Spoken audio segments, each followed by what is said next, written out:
Hi, are you composing a song with someone and trying to figure out how to share the ownership of it the correct legal way?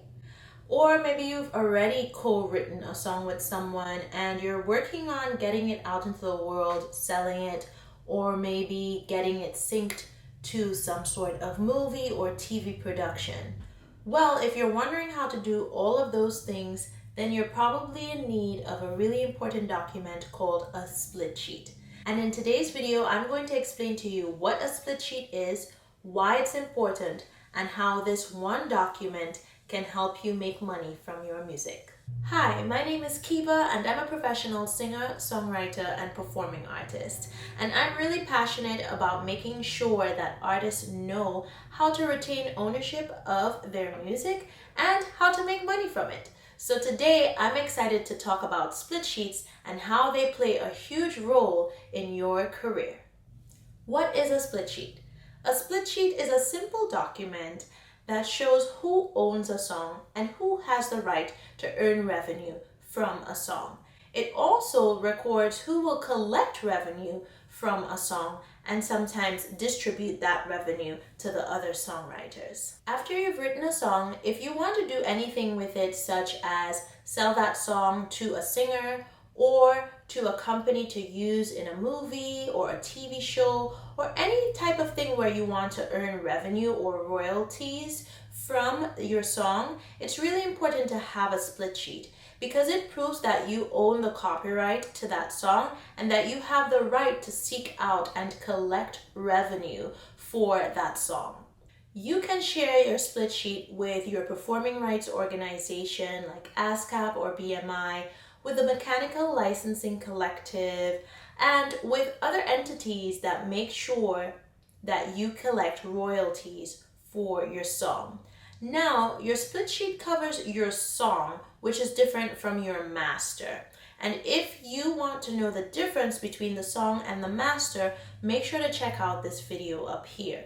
But for this video, all you need to know is that the split sheet covers and protects the music and the lyrics, not necessarily the finished recording. Those are two different pieces of the music puzzle when it comes to a song. And our split sheet literally covers what I like to call that sheet music, that piece of paper that shows the notes that you're singing or performing and the lyrics that you're singing or performing. That's what's meant by music and lyrics, and that's what your split sheet covers. So with that being said, you're probably wondering who needs to be on the split sheet. Well, it depends on if your co-writer assisted in writing the melody and the lyrics of the song. If they did, then they need to be included on the split sheet. If you are the only person who has contributed to the melody or the lyrics, then any documentation showing who owns the copyright to that song would only have your name on it. Because of how the music industry is today and the way that tracks are created, sometimes producers are also included on split sheets, even though their contribution is actually to the master recording.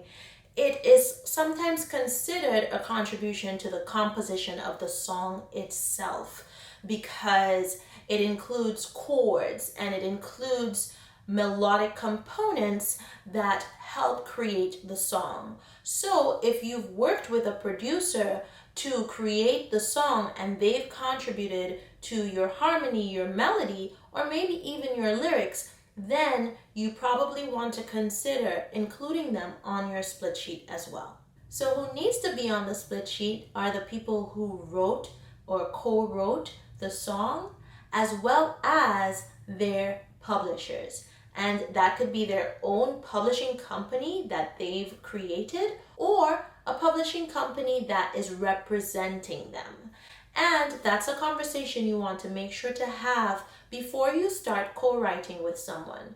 Because if there's a publishing company representing them, then you might want to ask certain questions to find out what percentage of the publishing that company will be entitled to. This will play a factor in the percentages on your split sheet. The split sheet is usually a record of what percentage of the song someone contributed. Using our previous example with the producer, if you composed the majority of the song and the producer came in and added certain elements which you feel influenced the direction of the song and the composition of the song significantly, then you can include them on your split sheet. However, it may not be a 50-50 percentage.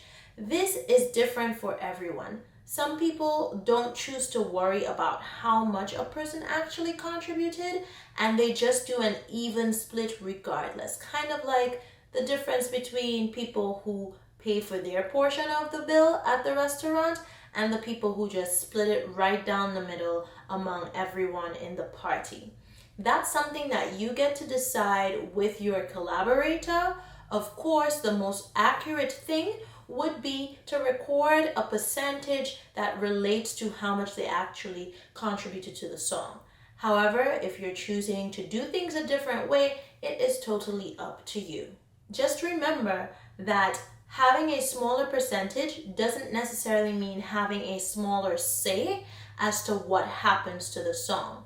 Remember, a split sheet expresses who owns a song, who has copyright ownership in a song. And as long as someone has some measure of copyright ownership, they get to make decisions that relate to an owner of the song. Having 10% ownership doesn't give them any less rights than them having 50% ownership. So that leads me to my next point about split sheets. When you are completing a split sheet, it's important to determine who has the authority to do certain things with the song. Do you want to be responsible for distributing the song and collecting revenue from the song and also sharing that with the co-writers? Do you want to be responsible for taking the song to different companies and shopping it and seeing how you can make money from the song? Then you want to make sure that you have a clause in your split sheet called attorney in fact. And that makes sure that you have the authorization to do that without having to first get the permission of your co-writers. Again, that is something that you get to decide when you sit with your co-writer and determine how you want to complete the split sheet together. This brings me to my next point. When do you complete the split sheet? Well, this is debated because some people say you should complete a split sheet before you even go into a session. Get some of the legal talk out of the way. At the same time, it's hard to know how much someone is going to contribute to a song if you haven't written the song yet. In my opinion and in my experience, I like to talk about what the potential arrangement will be up front. Especially if it's a song that I've already started working on, I go in with an idea of what percentage I would like to share with that person if I choose to share ownership of the song with them. However, if it's a song that's being started from scratch, perhaps that's a conversation that you want to have with your co-writer before you begin. Because in that case, it'll more likely be 50-50. But perhaps you still want to have the authorization to do things with that song without asking their permission, in which case you need to discuss with them the attorney in fact clause that will be in the split sheet. The last thing that I want to reiterate when it comes to split sheets is that this is a legal document. And sometimes people are afraid of signing things or filling out contracts. But the truth is, it's what protects you and your co-writers in the future. It's what proves that you have ownership of your song, and it's what actually allows you to earn revenue from that song because you can prove that you have ownership and that you have the right to collect royalties. I hope that this was a helpful video on split sheets. I plan to do more on this topic and get into the nitty-gritty details with you. So if it was helpful, please drop a comment below and let me know, and make sure to subscribe so I can make more videos just like this just for you. See you soon.